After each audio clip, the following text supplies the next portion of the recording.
Hello, JPU family. Welcome to another episode. This is day 4 after Hurricane Melissa made landfall in Jamaica. One more day of heartbreak and uncertainty for those who were in Melissa's path.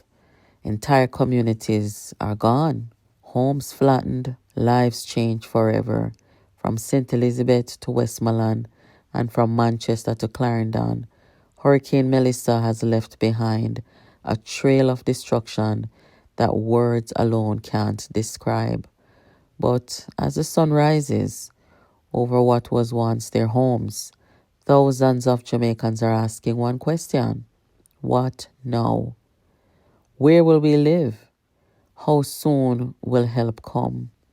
And how will we rebuild our lives when everything we owned is now mud, debris, and memory? The human toll that is taken on the people is unspeakable.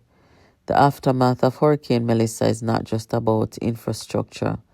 It's about people, individuals. It's about mothers. It's about children. Some sleeping in shelters, no electricity. Farmers staring at their fields that once fed communities, now covered in floodwater. Children asking when they'll go back home, when they'll go back to school, not understanding that home may no longer exist. It's easy to count damaged homes, but what we can't count are the broken hearts and sleepless nights and the trauma of losing everything in one storm. The government and NGOs are on the ground, to be honest, providing food, water, and medical supplies. But relief is not recovery. And in some communities, even getting there requires crossing rivers that no longer have bridges. So again, what's next? Here's a little lesson from history. Jamaica has faced moments of great humanitarian response before.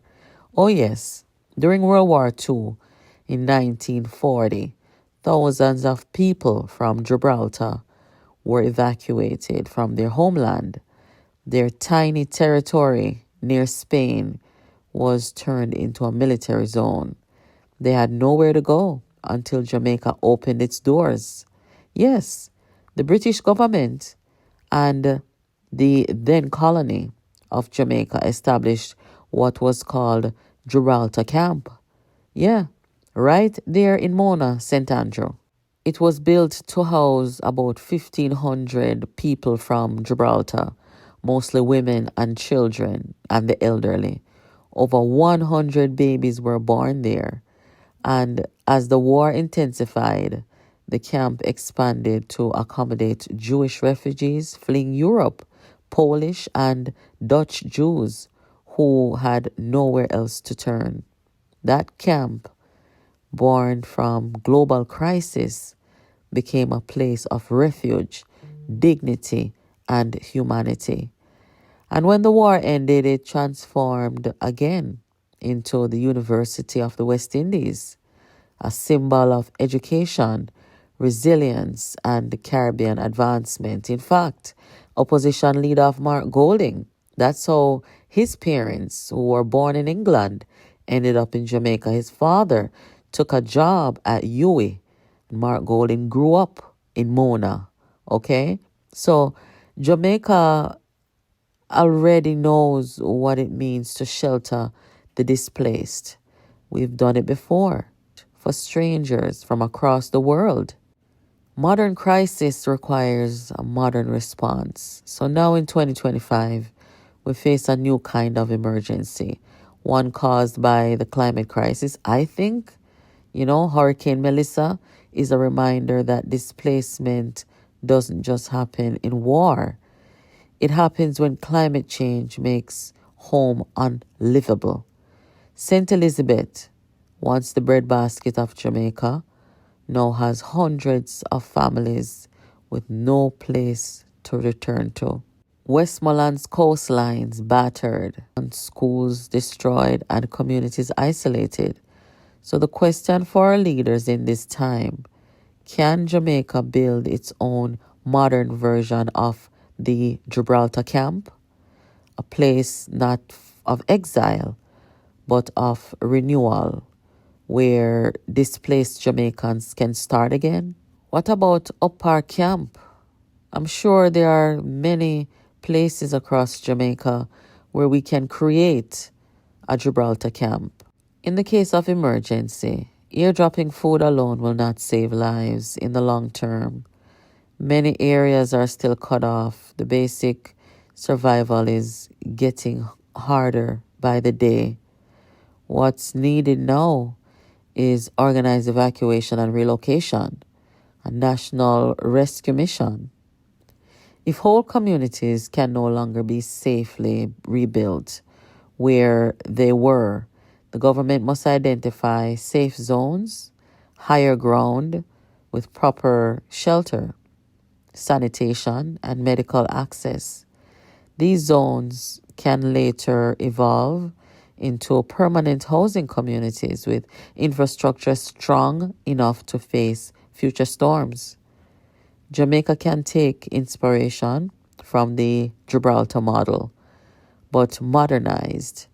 Instead of tents and, wooden huts, imagine modular homes powered by solar energy instead of isolation. Imagine schools, health clinics, and training programs, that prepare families for new livelihoods.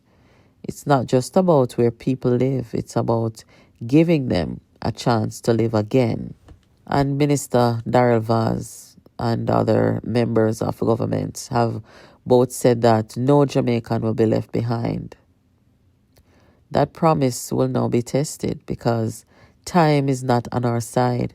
Temporary shelters can become long-term solutions. Rain will fall again. Diseases can spread in overcrowded conditions. The trauma deepens when, people feel forgotten. This is where bold leadership must step in. Land must be identified and fast. Partnerships with the private sector, international donors, and the diaspora must be activated now. And most importantly, transparency must guide every step. Because when people are vulnerable, there will be people on the opposition side looking to point a finger and implicate someone in corruption in this most horrible tragedy. Jamaicans have always been a people of strength. Our ability to rise after every fall. We rebuild after Gilbert, Ivan, we endured. We even helped others in Ivan. Cayman Islands attested to that when they were hit with Ivan, Jamaica came through for them. And now after Melissa, we will rise again, right? But this time, rebuilding must go beyond patching roofs. It must be about rethinking where and how we build, building smarter, safer, and stronger.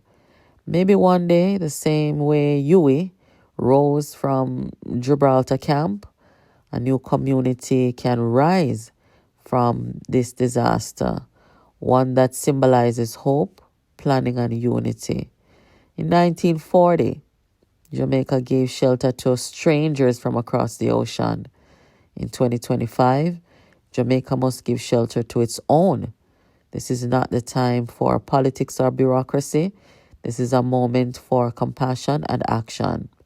Because behind every damaged house is a human story, a mother, a child, a family praying for a second chance. The history books will record how we responded to our own. Let it say that when Hurricane Melissa destroyed our homes, the Jamaican spirit built something even stronger, our humanity. Guys, this is Jamaica Politics Uncovered. Make sure you keep it locked here, guys. Subscribe, please, and make sure you give this video a thumbs up. What do you think? Let me know what you think in the comments. Do you think that the response to this crisis should be something like we saw in the 1940s? Or if you have any other suggestion, let me hear it in the chat. Thank you for watching. Have a great day.